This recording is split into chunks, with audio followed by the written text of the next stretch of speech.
प्रस्तुत है अनिल शेखर अमस की कहानी तारापीठ की छाया का तीसरा भाग। ये कहानी आप हर्षवर्धन की आवाज में सुन रहे हैं। मैं अपने कमरे में लौट चुका था। मकान मालिक बनर्जी दादा ने पूछा, रात को कहां चले गए थे? मैंने बताया, रात में शमशान में साधना कर रहा हूं। उन्होंने गहरी नजरों से मेरी तरफ देखा, जैसे आंखों ही आंखों में मुझे तोल रहे हों। उसके बाद उन्होंने मुझे अपने साथ आने का इशारा किया। मैं उनके पीछे पीछे चल पड़ा। घर के पीछे की तरफ खुला दालान था। दालान के आगे एक और कमरा बना हुआ था। वे मुझे उस कमरे में ले गए। कमरे में घुसते ही मैं आनंद विभोर हो गया, क्योंकि सामने ही मेरे गुरुवर की फोटो लगी हुई थी। मैं समझ गया कि गुरुदेव ने मेरे आने से पहले ही मेरे लिए सारी व्यवस्था कर दी थी। आगे का मार्गदर्शन यही गुरु भाई बनर्जी दादा ही करेंगे। मैंने फोटो को प्रणाम किया और मकान मालिक को भी प्रणाम किया। वो मुस्कुराए और पूछा, देवी तारा के बारे में क्या जानते हो? मैंने दादा से कहा, आप ही भगवती तारा के विषय में बताइए।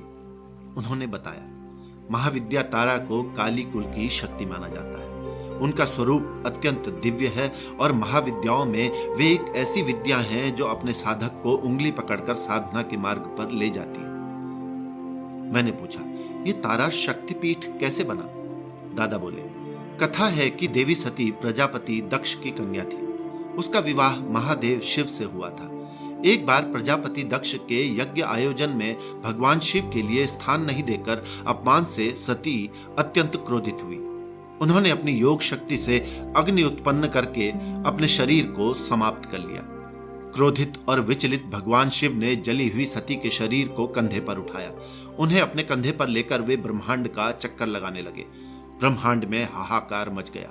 शक्ति का लुप्त हो जाना ब्रह्मांड के अस्तित्व के लिए खतरा बन गया। तब भगवान विष्णु ने सती के शरीर को अपने सुदर्शन चक्र से टुकड़ों टुकड़ों में काट दिया। वे टुकड़े एक एक करके पृथ्वी पर गिरे।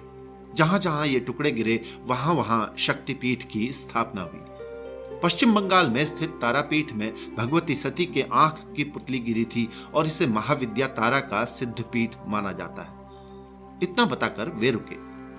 अब तक चाय आ चुकी थी। हम दोनों ने चाय पी और मैंने विश्राम के लिए उनसे इजाजत मांगी। बनर्जी दादा ने एक किताब मुझे सौंपी। किताब का शीर्षक था महाश्यामा साधना। यह किताब हिंदी में लिखी हुई थी और उस पर किसी लेखक का नाम नहीं था। मैंने उनकी ओर प्रश्नवाचक निगाहों से देखा। उन्होंने बताया कि यह किताब उन्होंने ही लिखी है। उसे लिखने का निर्देश उन्हें गुरुदेव से प्राप्त हुआ था, लेकिन वे किताब प्रकाशित नहीं करवा पाए।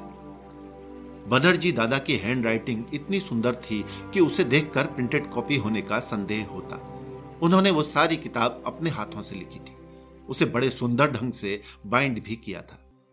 मैं किताब लेकर अपने कमरे की ओर चल पड़ा।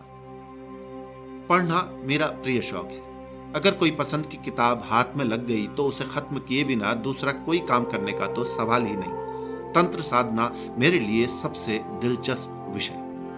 श्यामा साधना के विषय में मैंने हल्का फुल्का सुना जरूर था, लेकिन किसी प्रकार की प्रामाणिक जानकारी उपलब्ध नहीं थी। उसके विषय में जानने की मेरी प्रचंड आकांक्षा को महसूस करते हुए दादा ने यह किताब मुझे दी थी। किताब मिलते ही मेरे मन में जो पहला विचार आया वो यही था कि इसे पढ़े बिना अब आज कोई दूसरा काम नहीं करना है। कमरे में पहुंचकर मैं पढ़ने में लीन हो गया। उस किताब में इस रहस्यमय साधना के बारे में सब कुछ लिखा हुआ था।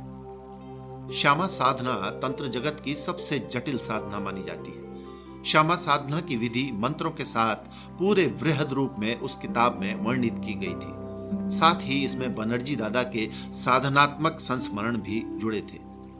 आध्यात्मिक ग्रंथों का प्रकाशन सामान्यतः फायदे का धंधा नहीं होता है, इसलिए ऐसे ग्रंथों के लिए प्रकाशक बड़ी मुश्किल से मिलते हैं। शायद इसीलिए बनर्जी दादा को भी उसका प्रकाशक नहीं मिल पाया था। श्यामा साधना युगल साधनाओं में सबसे मुश्किल और सबसे उच्च कोटि की साधना मानी जाती है। इस साधना के लिए काफी लंबी तैयारी करनी पड़ती है। आत्मनियंत्रण और ध्यान का बहुत तगड़ा अभ्यास जरूरी होता है। इसमें पूर्ण यौवनवान स्त्री और पुरुष को दिगंबर अवस्था में एक दूसरे के सामने बैठना होता है। आप खुद सोचें कि दुनिया का सबसे बड़ा आकर्षण आपके सामने होता है। आपको विचलित नहीं होना है। विचलित होने का मतलब दोनों के शरीर में किसी भी प्रकार का तनाव, जो कि वासना की प्रारंभिक अवस्था होती है, वो भी नहीं आना चाहिए। अगर ऐसा कुछ हुआ तो मामला खत्म।